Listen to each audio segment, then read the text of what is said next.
Amados e queridos irmãos, nós estamos de volta para trazermos mais um comentário da nossa Escola Bíblica Dominical. Lembrando que todas as semanas nós trazemos vídeos novos, comentando a nossa revista, que é a revista da PEC.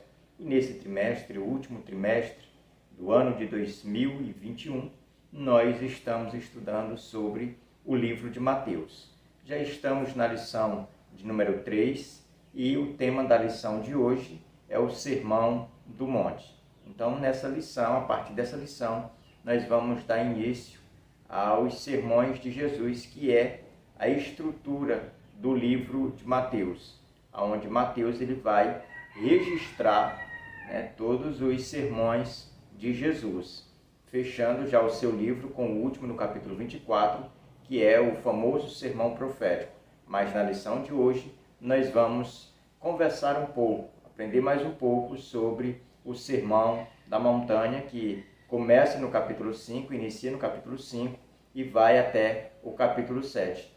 O Sermão da Montanha é como se ele fosse a constituição do reino dos céus. É as informações que quem está no reino e para quem deseja entrar, fazer parte do reino dos céus, ser súdito desse reino, precisa conhecer todas as leis que vai reger esse reino dos céus que está centrado aqui no sermão aqui de Jesus, conhecido como Sermão do Monte. Então, nesse sermão a gente vai encontrar muitos assuntos que a gente só vai ver aqui no livro de Mateus. Então, só para esclarecer aos irmãos, esse Sermão do Monte, ele também é falado por Lucas, lá no capítulo 6. Só que aqui em Mateus, a gente entende que tem 107 versículos, nesses capítulos, do capítulo 5 ao 7. Lá, Lucas ele só vai falar sobre 30 versículos, ou seja, Lucas ele vai acabar aqui omitindo algumas informações. Por isso que aqui no Mateus a gente vai ver muitas informações que lá em Lucas não vai ter. Então você já entra bem informado acerca deste assunto. Então nós queremos apresentar, antes de apresentar o textuário, eu quero apresentar os objetivos. Mas antes de falarmos aqui sobre o primeiro objetivo, eu preciso que você, que é nosso parceiro, que deixe aí o seu like nos nossos vídeos, você que pela primeira vez entrou aqui nesse canal, que você se inscreva para nos ajudar e ajudar esta ferramenta a chegar mais adiante, ajudar a outros professores, outros superintendentes, porque esse é o objetivo deste canal, é ajudar professores, alunos que queiram ir à escola bíblica mais aplicados, vamos dizer assim. Então esse é o objetivo do nosso canal, mas nós só conseguimos através dos parceiros. Então nós estamos convocando a todos os parceiros a dar as mãos e assim nós chegarmos mais adiante com esses comentários. Os nossos objetivos, o primeiro é compreender a perfeita moralidade ensinada a nós pelo próprio Cristo. O segundo é compreender que a mansidão e a justiça como testemunha no mundo resistente ao Evangelho. E o terceiro, declarar fé incondicional nas bem-aventuranças prometidas por Jesus. Então, esses assuntos ou esses objetivos, eles devem ser aplicados na nossa lição, na nossa sala de aula, para que a gente venha ter êxito aí no ensino, na nossa sala de aula. O nosso textuário, eu convido que você leia comigo, Mateus 5, verso 3, diz: Bem-aventurados os humildes de espírito, porque deles é o reino dos céus. A nossa introdução, mas antes aqui a verdade prática, ela diz: os que são de Cristo integram o reino dos céus e precisam cumprir um padrão mais elevado nas relações humanas, o que somente é possível através do Senhor Jesus. Então, falando aqui sobre o nosso textuário, quando é apresentado aqui o versículo 3, nós estamos aqui diante de uma das bem-aventuranças.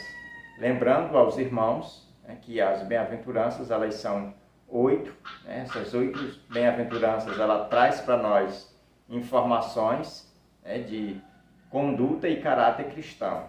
Ou seja, são 8 pilares, 8 bases que todo cristão tem que ter. O cristão ele não pode dizer que tem algumas ou ter metade, não. O cristão maduro na fé, ele tem essas 8 características, né? Ele tem esses 8 pilares aqui das bem-aventuranças. E o nosso textuário fala: bem-aventurados os humildes de espírito, porque deles é o reino dos céus. Vamos dizer que um outro detalhe que a gente precisa atentar quando se trata das bem-aventuranças é que as bem-aventuranças, elas são direcionadas, a gente tem que olhar por esse ângulo, que elas são direcionadas primeiro a Deus, depois aos pecados, né? A relação do pecado, e terceiro, com relação a nós mesmos, e quarto, com relação ao nosso próximo, né? Como nós devemos tratar o nosso próximo. Então, as bem-aventuranças, elas vão estar divididas vamos dizer que nesse conjunto, né? De primeiro com Deus, no relacionamento com Deus, no relacionamento com o pecado, no relacionamento consigo mesmo, que é nós mesmos, e quarto, com o nosso próximo. Então, a gente precisa olhar por essa ótica. E quando fala que bem-aventurados são os humildes, essa aí está relacionada ao relacionamento com Deus. Porque se nós observarmos aqui humildes de espírito, ela é sinônimo de pobre de espírito. E algumas pessoas, eu lembro-me que há tempos atrás, tinha professores de escola bíblica que chegavam a ensinar. Eu mesmo tive uma aula, ainda quando muito jovem, eu vi ainda o professor falar sobre isso, né? Falar que espírito, que alguém que era pobre de espírito, que era humilde de espírito, era uma pessoa que tinha um só espírito. E na verdade não é isso que o texto diz, ou o que Jesus estava ensinando. Ser humilde aqui é reconhecer que não é nada, mas que Deus, ele pode todas as coisas. É como se a gente estivesse fazendo aqui uma declaração, diante de Deus, de que nós somos sustentados por Ele. Essa palavra humilde, ela tem esse sentido, de dizer, de informar, de traduzir para as pessoas que nós somos dependentes de Deus em tudo. Então, quando a gente começa a adentrar aqui nas bem-aventuranças, eu estou dando uma pincelada aqui nas bem-aventuranças, porque é o assunto mais prático, é o ponto mais prático aqui da nossa lição. Então, quando a gente começa a entrar aqui nas bem-aventuranças, iniciando da primeira, aqui a gente precisa entender que é como se a gente estivesse entrando num funil, estivesse se afunilando. Primeiro a gente é pobre de espírito, aí vem a promessa, vem a bem-aventurança, e aí depois a gente segue a outra bem-aventurança, que vai falar sobre os que choram, porque eles serão consolados. E quando a gente vai passando desses níveis, vai chegando na terceira, na quarta, na quinta, na sexta, na sétima, na oitava.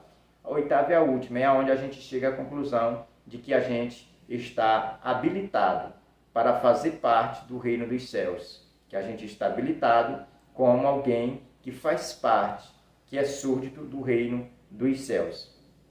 Primeiro ponto da nossa lição, nós vamos falar sobre Jesus, mestre e legislador. Nesse ponto, nós precisamos entender que Jesus, ele mais ensinou do que pregou. Hoje, o que a gente percebe é que o que está em foco é a pregação, seja ela temática, expositiva, vamos dizer que de todas as formas, até pregação motivacional já tem no mercado. Mas a gente precisa entender que o exemplo de Cristo, ele ainda continua sendo um modelo para todos os cristãos ou para todos os integrantes do reino dos céus. Então a gente precisa entender que Jesus, ele mais ensinou. É por isso que ele é conhecido como mestre dos mestres. Porque ele era um rabino da Galileia e se preparou para isso, e a gente percebe que a sua vida foi sempre ensinando, sempre ministrando o ensino. Então, nesse primeiro ponto, nós vamos ver Jesus como mestre e legislador. É onde o comentarista aqui da nossa lição, ele vai fazer um contraste, aqui no tópico 2, entre Moisés e Cristo. Porque Moisés, quando a gente lê lá o Evangelho de João, capítulo 1, a gente vê João dando esse testemunho, dizendo que Moisés ele foi legislador, foi aquele que apresentou, que trouxe a lei ao povo, e Jesus, João vai dizer que Jesus trouxe a graça. Então a gente precisa ver, ler lá o capítulo 1 de João, para a gente entender esse contraste aqui do tópico 2 do primeiro ponto. O tópico 1 fala grandes discursos de Jesus.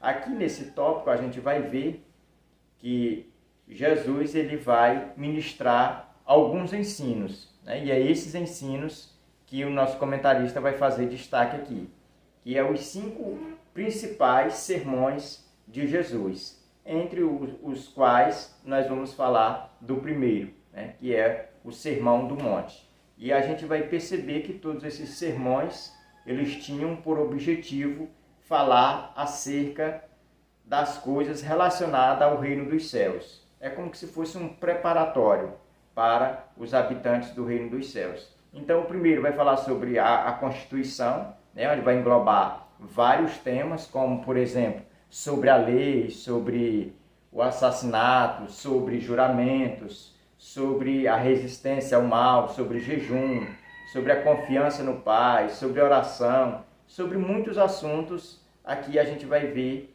que vai ser assuntos exclusivos aqui de Mateus, mas todos vão estar englobados nesse conjunto, que é o Sermão do Monte, que é onde a gente vai perceber que vai do capítulo 5 ao capítulo 7. Então, o capítulo 5, ele vai iniciar desta forma, dizendo que Jesus ele vai se assentar, porque na cultura judaica era assim, um mestre ele sempre ensinava sentado. Então, na cultura judaica, quando alguém tem um assunto muito sério, um assunto muito, vamos dizer que de muita importância, essa pessoa chega e senta para poder falar sobre esse assunto. É diferente aqui da nossa cultura. Na nossa cultura, um pregador ou alguém que vai falar alguma coisa, ministrar alguma coisa, ele fica de pé e os demais sentados.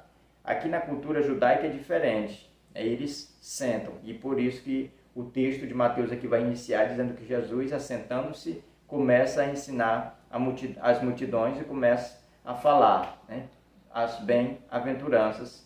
E a gente vai também ver aqui nesse primeiro tópico acerca do segundo, que vai ser a proclamação do reino aqui dos céus, que é onde a gente vai ver que Jesus ele vai falar também sobre a importância, de nós, como súdito desse reino, difundirmos essa mensagem, que é responsabilidade nossa pregarmos e chegarmos a outras pessoas anunciando as verdades do reino dos céus. E terceiro sermão vai ser lá no capítulo 13, que vai falar sobre todas as parábolas do reino, onde Jesus vai reunir todas as parábolas, todas elas são aí, ou melhor, descrevendo aí as leis que regem o reino dos céus. Todas as parábolas, elas têm esse objetivo de mostrar a realidade do cotidiano natural com a realidade do reino dos céus. E já o quarto sermão vai ser a comunhão do reino, no capítulo 18, onde Jesus vai ensinar sobre a responsabilidade de cada membro súdito desse reino com relação à comunhão, de como igreja as pessoas devam estar aí unidas para que as portas do inferno não venham a prevalecer contra este organismo. Então, o quinto aqui fechando, é o que eu já falei aqui no início, que é um dos mais conhecidos, que é o sermão escatológico, o sermão profético, do capítulo 24 até o 25, que é onde Mateus vai fechar o livro. Então, a gente percebe que o livro de Mateus, do capítulo 5 aqui até o capítulo 25, ele vai sustentar esses 5 sermões que Jesus ministrou ao longo do seu ministério, ao longo dos 3 anos de ministério. Então nós vamos passar agora para o tópico 2, onde nós vamos comentar um pouquinho aqui de Jesus, o sumo legislador. A gente percebe que, como o nosso comentarista aqui vai apresentar, que Moisés ele foi o grande legislador, ele foi o responsável para difundir a lei. Ele subiu ao monte, passou 40 dias, desceu com as tábuas da lei, e ali ele foi o responsável para ensinar o povo ao cumprimento da lei. Então ele foi e é considerado até hoje como um grande legislador. Mas quando coloca Moisés e Cristo ele não é um simples legislador como Moisés, ele é o sumo legislador, porque a gente vê que a lei de Moisés, eu preciso destacar isso, que a lei de Moisés, ela é como se fosse uma lei executiva, ela já depois que é praticada que vem a sua execução. Então a lei de Cristo, ela vai mais além, ela vai mais profundo, ou seja, ela é uma lei preventiva, ela vai antes de acontecer, ou melhor, aonde acontece. Então, quando Jesus vai falar sobre o adultério, ele vai falar de uma forma diferente, da que Moisés falou. Porque Moisés, quando falava do adultério, já era depois do ato consumado. Jesus, quando ele vai falar, ele fala antes mesmo de premeditar.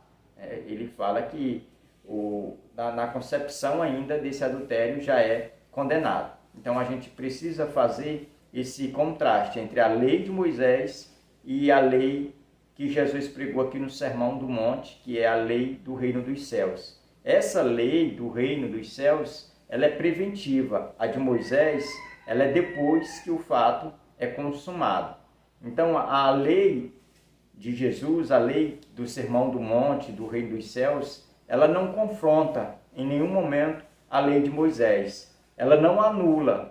E nem a de Moisés também anula a de Cristo. Então, por isso que Cristo também falou sobre esse assunto, dizendo que não veio para anular, mas veio para cumprir. É por isso que a Bíblia vai dizer que Jesus veio ao mundo, nasceu debaixo da lei. Então, isso a gente também precisa fazer destaque aqui. Então, Jesus, como sendo o sumo legislador, ele traz nos seus ensinos a pureza, ele traz nos seus ensinos um ensino, vamos dizer que prático, para que todos os súditos coloquem em prática, apliquem na sua vida. Então a gente, quando olha para essas leis aqui, ou para esses preceitos aqui no Sermão do Monte, a gente precisa entender que todos eles são eficazes, que todos eles vêm com um único objetivo, de nos fazer felizes. Então a expressão bem-aventurados, ela vai aparecer 9 vezes, e ela tem esse sentido de feliz, o muito feliz, o mais que feliz, mas aqui, nas bem-aventuranças, aqui no início do capítulo, ela não tem esse sentido. Mas o sentido aqui é de alguém próspero nas leis espirituais, ou seja, alguém que alcança sucesso nas leis espirituais, ou que sabe administrar a sua vida espiritual, que é próspero espiritualmente. Então, o sentido de bem-aventurança é nesse sentido, é de alguém útil, de alguém que tem, com certeza, vamos dizer que a possibilidade de se sobressair das dificuldades, das circunstâncias do cotidiano. Então, é isso que significa aí o termo bem-aventurança. O terceiro tópico do primeiro ponto fala sobre o primeiro grande discurso. Aqui é onde nós vamos propriamente darmos início ao Sermão do Monte. O Sermão do Monte, ele é conhecido, com essa expressão Sermão do Monte, mas ela não tem na Bíblia. Isso aqui já foi acrescentos de estudiosos que colocaram, para melhor identificar, para melhor ficar a didática do leitor da Bíblia. Então, o Sermão do Monte ele é conhecido porque a história vai dizer que Jesus ele ministrou, sobre o monte esse sermão para a multidão e para os seus discípulos, já preparando os seus discípulos. Então, nós devemos ter aqui nesse Sermão do Monte algo que vai servir de elevo espiritual para todos os súditos do reino de Deus. Porque diferente da lei, os fariseus, os escribas, eles foram até confrontados aqui nesse Sermão do Monte, pelo ato deles perderem a essência da lei. Eles ficaram mais presos nos preceitos dele, que a lei ela vai ter 613 preceitos, e aí eles vão ficar perdidos naqueles próprios preceitos de tradições humanas e vão deixar a essência, o espírito da lei de lado. Que o espírito da lei era da vida, era conservar a vida, mas os escribas, os fariseus, eles é como se pegasse a lei, torcesse a favor deles e acabasse que, vamos dizer que abafando a lei para eles e apenas utilizando contra as pessoas, contra os menos favorecidos. Então eles eram presos demais na questão dos preceitos, acabava que quebrando a lei de Deus, achando que os preceitos eram mais importantes. Por isso que eles vão ser confrontados aqui também no Sermão do Monte. E já a lei do reino dos céus, ela confronta a questão da hipocrisia dos escribas, dos fariseus, e ela também coloca, vamos dizer que ela coloca como linha de frente aqui a questão da pureza do súdito desse reino. A pessoa ela tinha que ser e entender que a pureza é um pré-requisito a quem quer fazer parte ou a quem faz parte do reino dos céus, comparado com os fariseus, que eram pessoas que, para eles, na visão deles, eles se consideravam puros, do alto do pé até, vamos dizer que até a cabeça, da planta do pé ao alto da cabeça eles se consideravam 100% puros, mas na verdade eles eram considerados por Deus impuros, porque eles acabaram que torcendo a lei para que eles viessem assim ficar presos nas velhas tradições deles, achando que estavam agradando a Deus, e na verdade não estavam. Vamos agora para o ponto 2 da nossa lição, que vai falar sobre bem-aventurança. Então a primeira bem-aventurança aqui colocada pelo nosso comentarista é humildade, consolo e mansidão.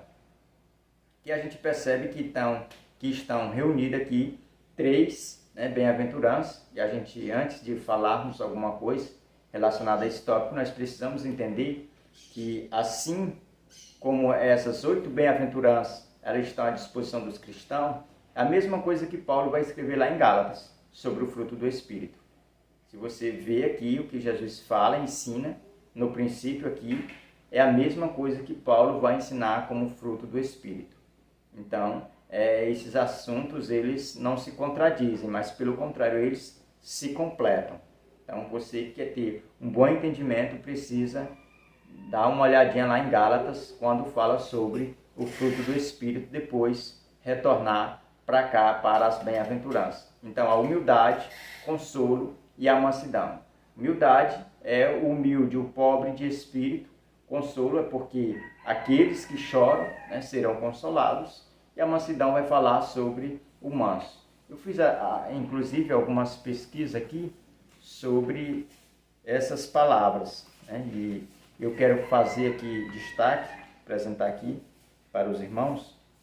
Por exemplo, a palavra humilde, ela é pitokos, no grego, e ela tem essa ideia de mostrar ou de demonstrar para todos que alguém que é pitokos, ela dá a ideia ou o sinônimo de pobreza, de um mendigo, que não tem nada e nem tem direito de reclamar nada.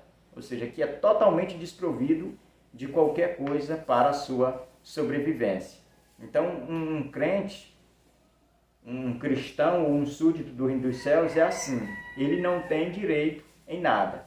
Tudo ele vai depender da graça de Deus. E quando ele reconhece esse estado de humilde, ele passa agora a confiar nas grandezas de Deus. Ele passa a ser dependente. E é por isso que Jesus vai acrescentar, dizendo que bem-aventurado os humildes de espírito, porque dele é o reino dos céus.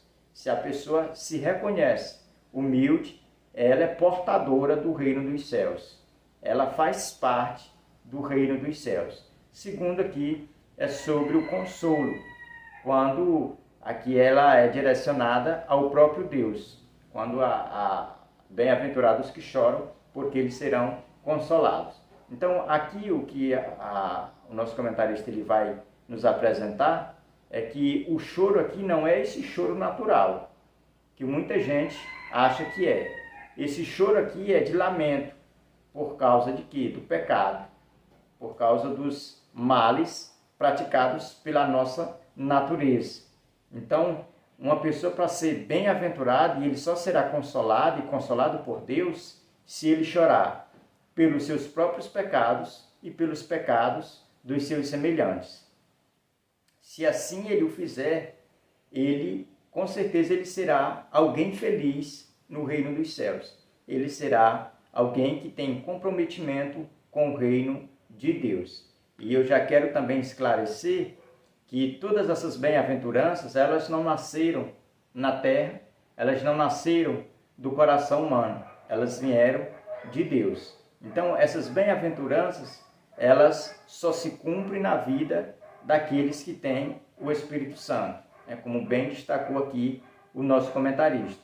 De nós mesmos, nós nunca seremos humildes, porque a nossa natureza terrena, ela sempre vai guerrear contra a nossa natureza espiritual. Então, nós precisamos entender isso, que as bem-aventuranças, elas são ferramentas do reino dos céus. É o próprio rei que vai fazer instrumento dessas ferramentas para que nós possamos, assim, ser alcançados ou nos tornarmos cristãos maduros. A outra aqui é mansidão. E a palavra mansidão, aqui eu também anotei aqui, ela dá a ideia de pitocos.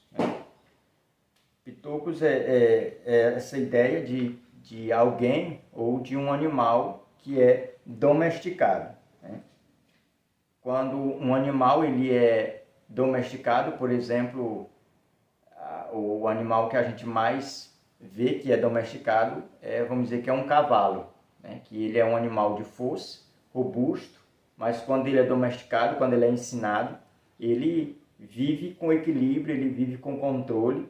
Então, o que a nossa lição, ela quer deixar bem transparente para nós aqui, com relação à mansidão, é de que se nós não formos pessoas mansas, não tivermos esse controle, nós vamos tanto nos machucar, como machucar aqueles que estão ao nosso redor. Isso por falta de mansidão. Mas essa mansidão, quero mais uma vez destacar, ela é gerada em nós pelo Espírito Santo de Deus. De nós mesmos, da natureza humana, ela não pode ser gerada em ninguém. Então, essa mansidão aqui, que é destacada, ela é também um dispositivo que está à disposição daqueles que fazem parte do reino dos céus, dos súditos do reino dos céus. Então, já pensou um ser humano sem controle? Ele seria do maligno. Ele tanto acabaria ou exterminaria, bagunçaria a sua própria vida, como a vida de todas as pessoas. Então, os súditos do reino de Deus, eles são pessoas mansas, porque eles hão de herdar a terra conforme aqui a promessa. Então, por isso que nós precisamos sermos mansos. E se os irmãos observar, a mansidão, ela é fruto do Espírito, conforme a humildade, conforme a caridade, ali que Paulo expressa também em Gálatas. Então, todas essas bem-aventuranças, ela tem esse contraste, esse ligamento com o fruto do Espírito. Porque em ambos os lugares é o Espírito Santo que vai administrar na vida da igreja, na vida desses súditos do reino. Vamos passar agora para o nosso próximo tópico de número 2 aqui, do ponto 2, que diz justiça, misericórdia e pureza. Aqui a justiça, ela está mais ligada ao relacionamento, à relação consigo mesmo. Nós precisamos demonstrar isso, de sermos pessoas justas. A misericórdia, ela está mais ligada na relação com o próximo, né? Porque nós precisamos, como cristãos, como súditos do reino de Deus, nós precisamos ser pessoas misericordiosas. E a questão da pureza, aqui também ela está ligada consigo mesmo.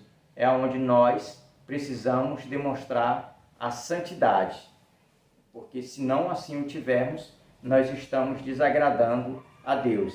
Então o reino dos céus, ele vai ficar como se fosse inoperante na vida de um cristão que não tem aqui esses pilares, né, das bem-aventuranças, que não tem justiça, que não tem misericórdia, que não tem pureza. É o que a gente vai ver mais na frente. Ele vai se tornar um sal insípido, porque vai perder todos esses atributos. Então, por isso que eu falei a princípio aqui, e vou repetir mais uma vez, que nós, como cristãos, nós precisamos ter todas essas bem-aventuranças no nosso viver diário.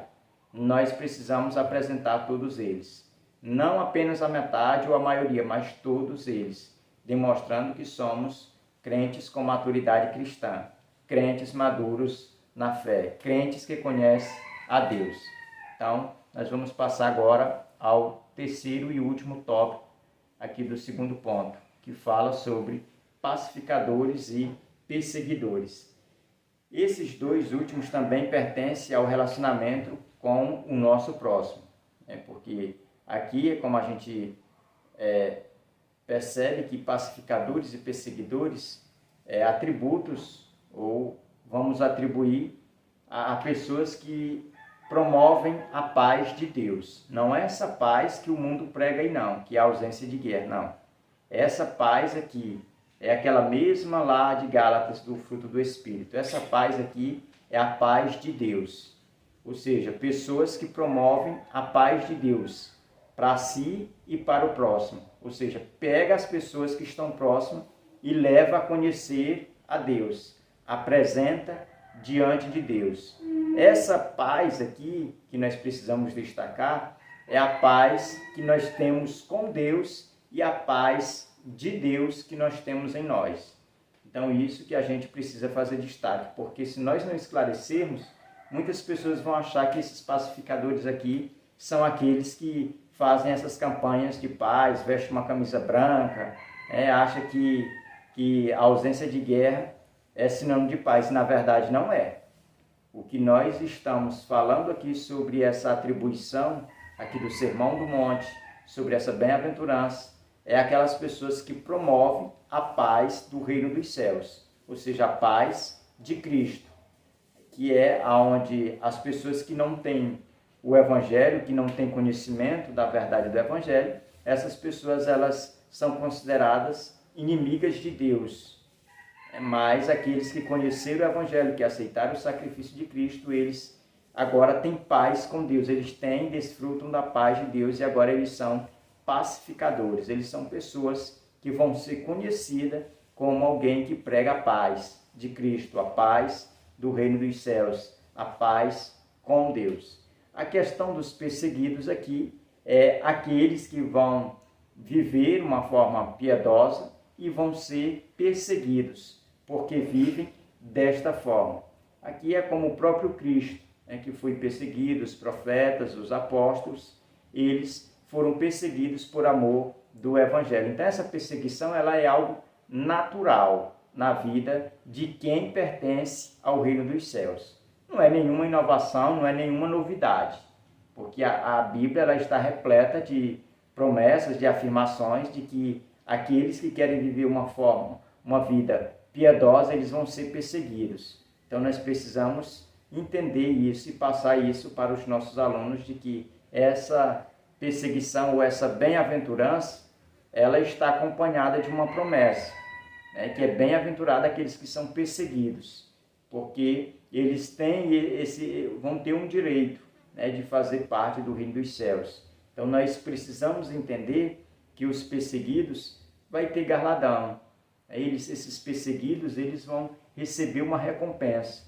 E eles têm que, assim como fizeram os da igreja primitiva, eles têm que glorificar a Deus, bater no peito, e se alegrar por ser perseguido por fazer parte do reino dos céus, por pregar a paz do reino dos céus, por fazer parte aí dessas bem-aventuranças. O ponto 3 da nossa lição fala sobre a prática da justiça. Nesse ponto, nós vamos ver, em primeiro ponto, aqui em primeira instância, sobre 2 elementos, que é o sal e a luz. Esses 2 elementos, tanto o sal como a luz, têm uma representação para a igreja, para todos que fazem parte do reino dos céus.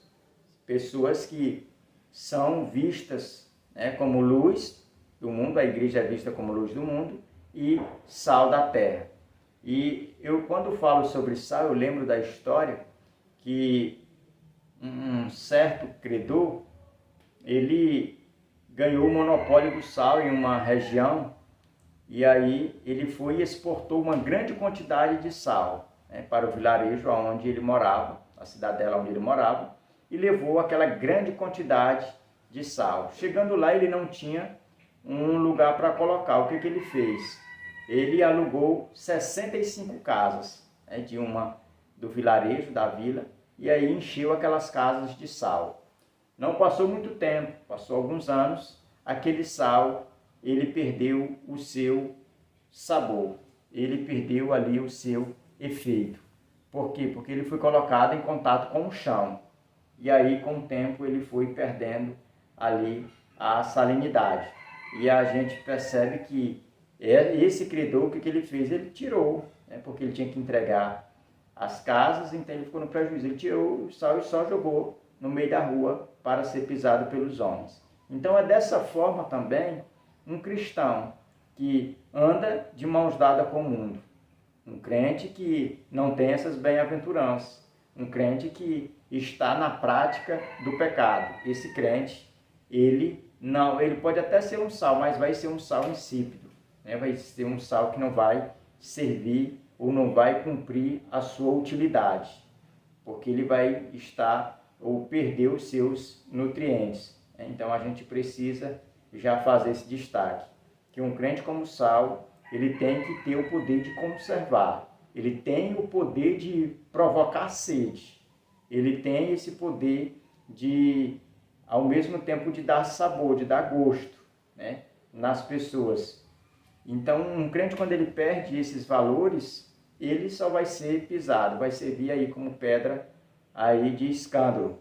E já concernente à luz, que é o cumprimento da lei, nós precisamos entender que a luz, ela tem essa utilidade, de brilhar aonde tem trevas. E ela só brilha aonde tem trevas. Então nós, como cristãos, como súditos do reino de Deus, nós precisamos entender que nós somos luz.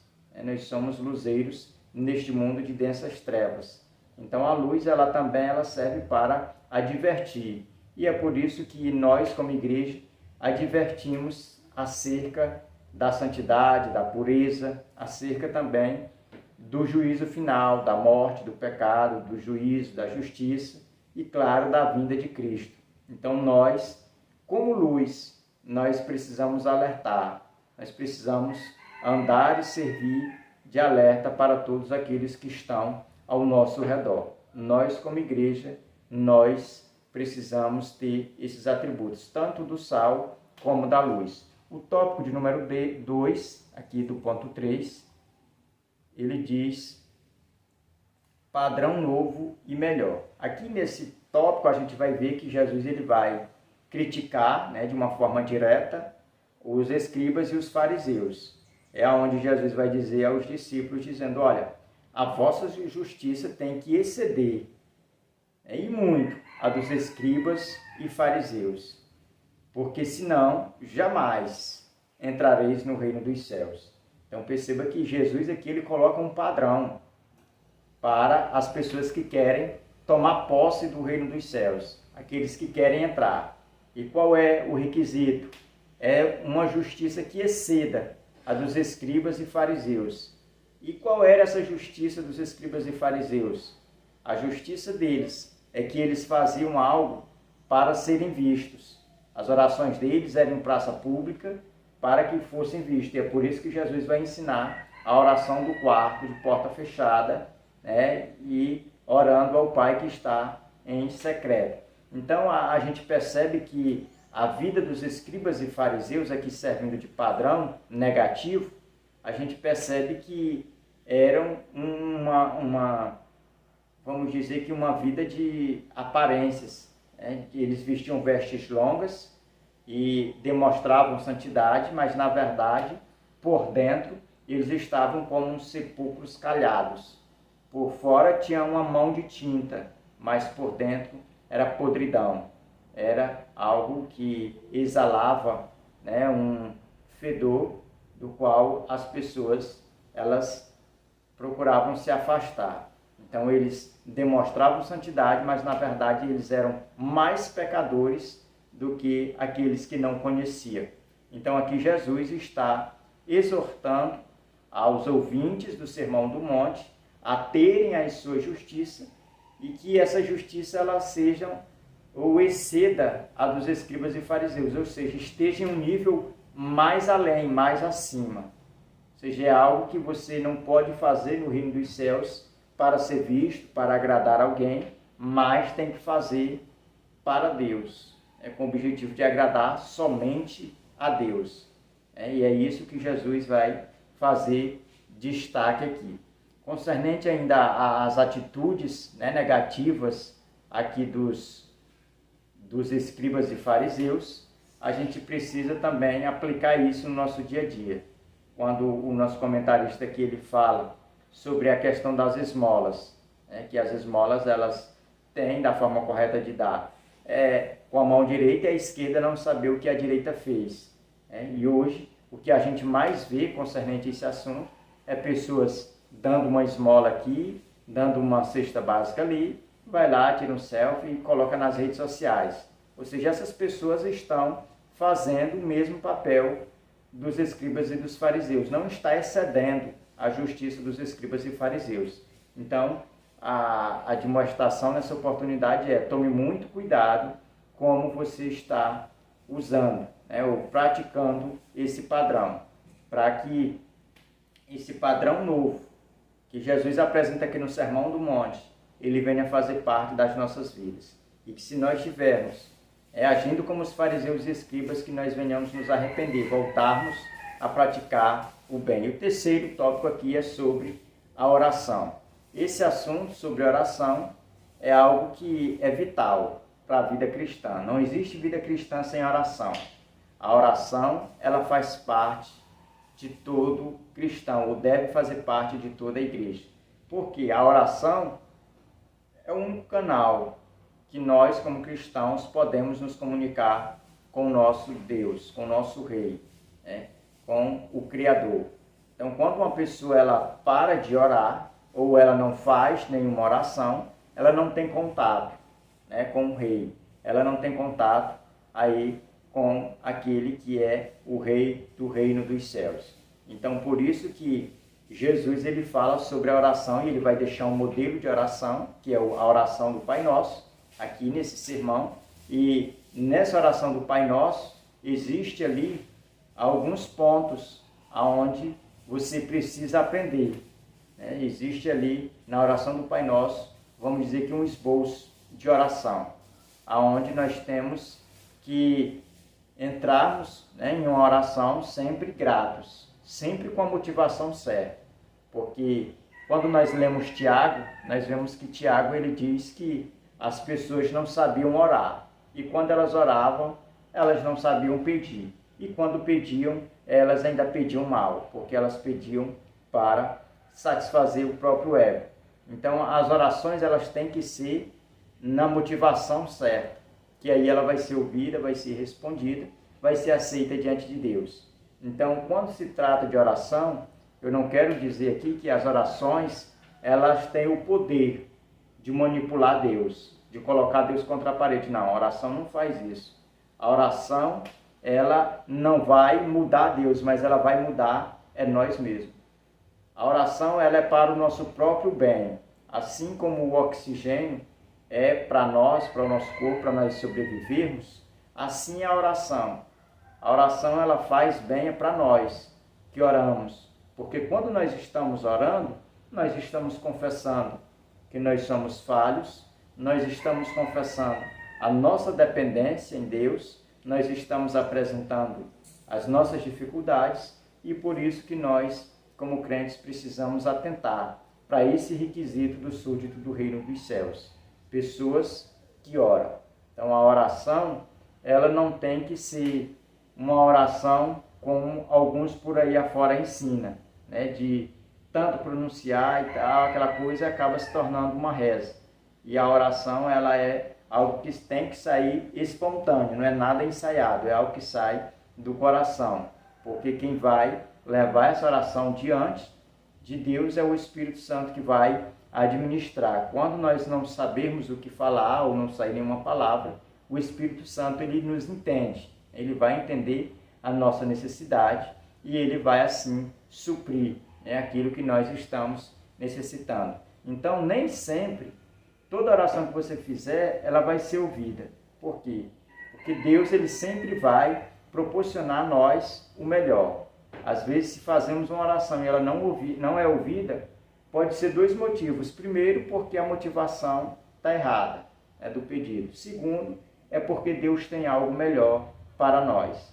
E às vezes, naquele momento, a gente até desenha ou até projeta o que seria melhor, mas nós não sabemos, porque a Bíblia diz que enganoso é o coração do homem.